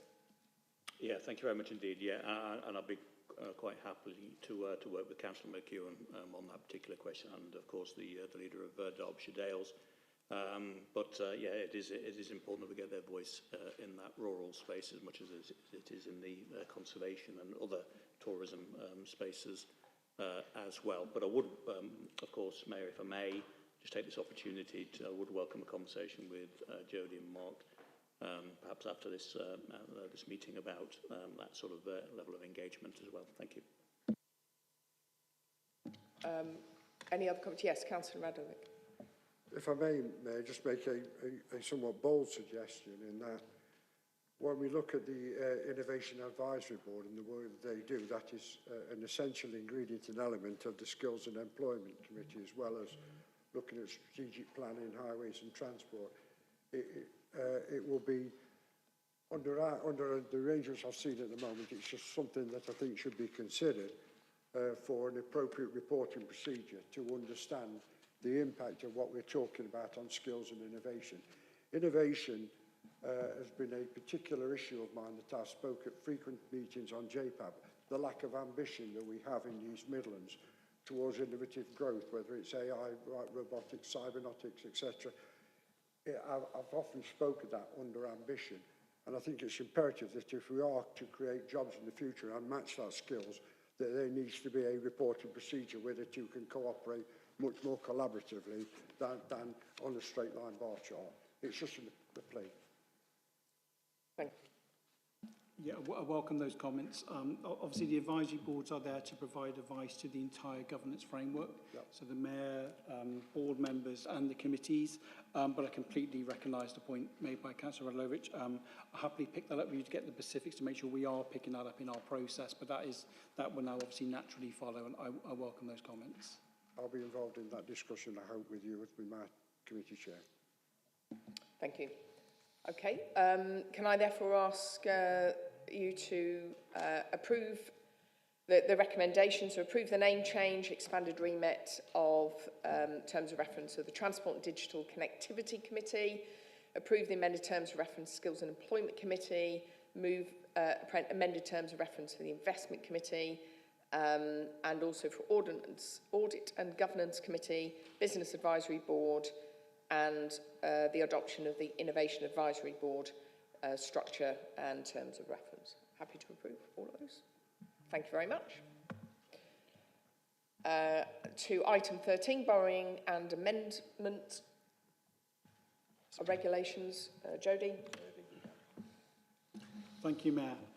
So the purpose of this report is to provide the board with details of the content and the required consent requirements of the proposed Combined Authorities and East Midland Combined County Authority Borrowing Amendment Regulations 2024. These will confer certain additional powers, including the general power of competence for economic development and regeneration, on the Combined County Authority. The report does not contain the proposed statutory instrument for the proposed regulations, as at the time of publication, and still today, we have not received clearance from MHCLG, the Ministry of Housing, Communities and Local Government, to include that text. However, that draft text has been shared with myself and monitoring officer colleagues in the constituent authorities, and we've been working with civil servants colleagues on that wording to make sure that we address any concerns or areas of requiring clarification. The report therefore sets out details of each element of the proposed regulations, so you are aware of that content. We are working still, as I said, on a number of areas of clarification. These specifically relate to the implications of using the Localism Act to confer the general power of competence, and to definitions around the ability of a mayor to delegate general functions to a committee. Once we receive those clarifications, we will be in a position to advise on whether consent should or should not be provided. Board is therefore at this time asked to note the report, but in the knowledge that an additional meeting of board will be required to consider the draft regulations and provide consent before the deadline of mid-October that has been set to us by MHCLG. I submit the paper to the board for consideration. Happy to answer any questions. Thank you. Any comments or questions?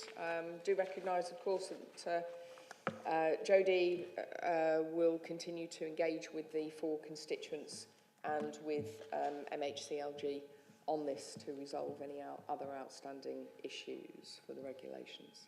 Councillor Khan. Can I just get, so this would have to go through the 4 constituent members, full councils. So do we know if it's got to be in for October? I know we've got provisional dates in, but if you don't hear back, you know, how will it work? Thank you, Councillor Khan. Yes, that's correct. It requires the consent of all 4 constituents. We are obviously in conversations with each constituent authority to make sure they have a date or dates penciled in where they can do that before the deadline of mid-October. Some of those will therefore require additional meetings at your constituent authorities in order to provide that consent before the government deadline.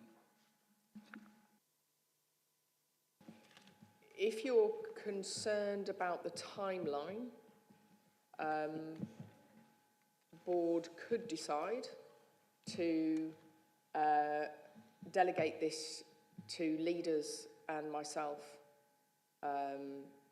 to progress this in the meantime. But I would need you to recommend that, and we'd need to have a motion to approve that if that was something that you're happy to do.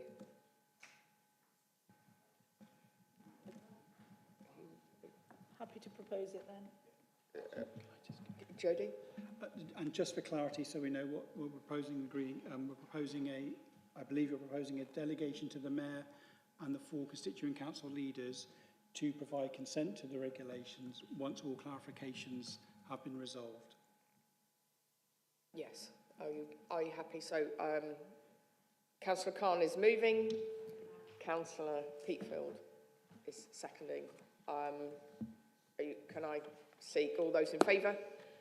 Thank you. All those against? No. Thank you very much. I was going to object to that, Mayor. Oh, that was an objection. Is that a vote against? But then we're happy to My record. vote is against. And if I may just sort of explain, I'm just slightly uncomfortable when it comes to some aspects of papers of this nature being given a sort of a delegated power a bit further down the line to you as the Mayor. I'd prefer to see what it is we're actually agreeing to up front rather than just allow that delegation. But that's by the by, it's been approved now. It would be with the Mayor and the leaders, so we would have to agree. It's simply to be able to allow the process of it. But I'm happy to proceed on that basis. Okay, thank you. We move then to the statutory officers and committee membership recruitment. Thank you, Mayor. That's me again. So this report has 2 areas of focus. The first being statutory officer appointments, the second being board, committee and advisory board membership. The report seeks board approval of Emma Powley as the interim statutory officer for EMCA, noting of the appointment of Nick Bell as interim section 73 officer. Emma, can I ask you to just leave the room for this point of the conversation, and I'll come back and get you shortly. The report also seeks board approval of appointments to the following positions. Professor Kath Mitchell, CBE, as an associate member of this board. Mr. Shail Shah as the independent chair of the Audit and Governance Committee. Mr. Mark Sims, OBE, and David Halstead as the independent members for standards matters for EMCA. Board is also asked to note changes made by Derby City and Derbyshire County Councils to the non-regulatory bodies of EMCA. These are set out in Appendix A. And also to approve the appointments to regulatory committees for Nottinghamshire County Council set out in 2.11 of this report. I submit the report to board for consideration, and I'm happy to take any questions. Comments, questions? I'll put them straight to the vote. All of those in favour, please show. All those against. That's carried. Thank you. I'm just going to grab Emma. Thank you. And can I officially welcome Kath Mitchell as an associate member of the board, and we're delighted that you are joining us. We're on to item 15, EMCA Constitution. Jodie, back to you again. Thank you, Mayor. So the purpose of this report is to set out changes made to the Constitution under my delegated authority as the monitoring officer. These are here for you to note For clarification, the report does not propose any further changes to the Constitution, which is mistakenly outlined in one of the paragraphs in the paper. I submit the paper to board. I'm happy to answer any questions. Thank you. Any questions? Yes, Councillor Bradley. Just to highlight, and it comes into the subsequent item about just transparency of decision making as well. When I read this initially, I was unclear as to why this was delegated authority, and as Councillor Lewis has just alluded to, there's a challenge there somewhere about changing the constitution of the organisation without engagement from the authorities. Not a particular problem with anything that's in it, but just as a principle, that is something that would make me uncomfortable, I think, going forward. Thank you, Councillor Bradley. The delegations I have as monitoring officer to change the constitution are very, very limited. And they refer to making sure decisions previously taken by board are fully implemented.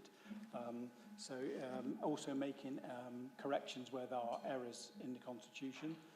So the first of those in 2.2, that was an error. We had put the insurances and indemnities under the wrong role.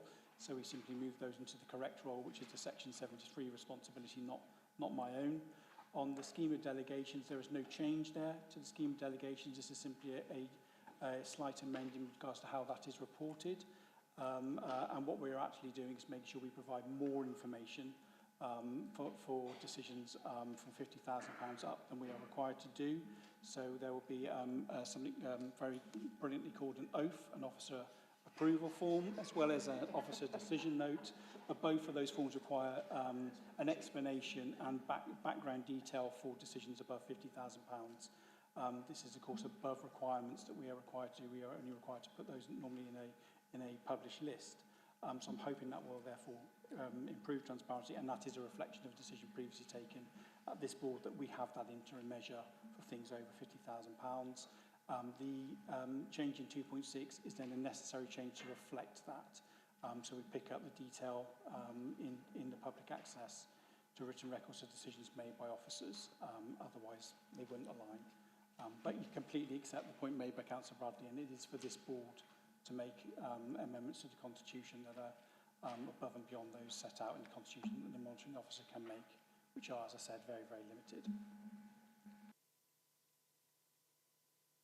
Thank you. Can I put these straight to the vote? All in favour, please show. Thank you. It's unanimous. On to item 16, transparent decision making. Jodie.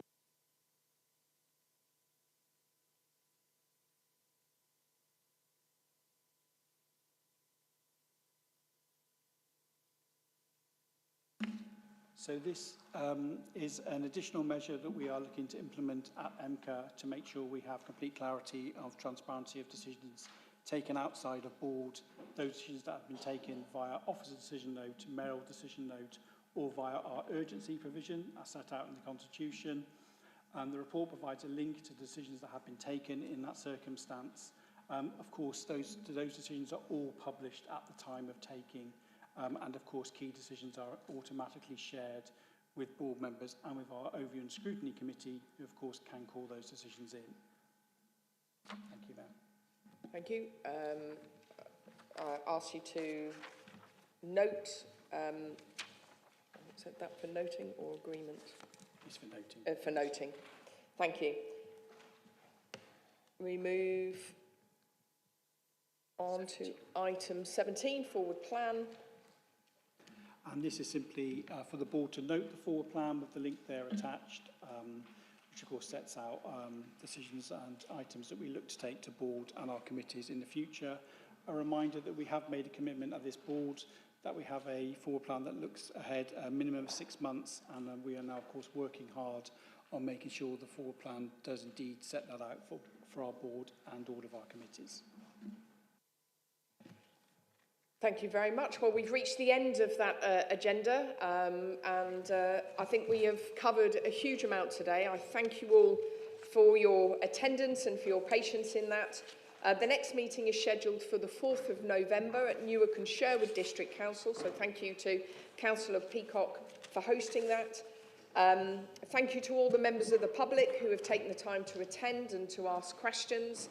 This is a process we will continue to go through, but of course we are developing all the time the authority and what we are capable of doing.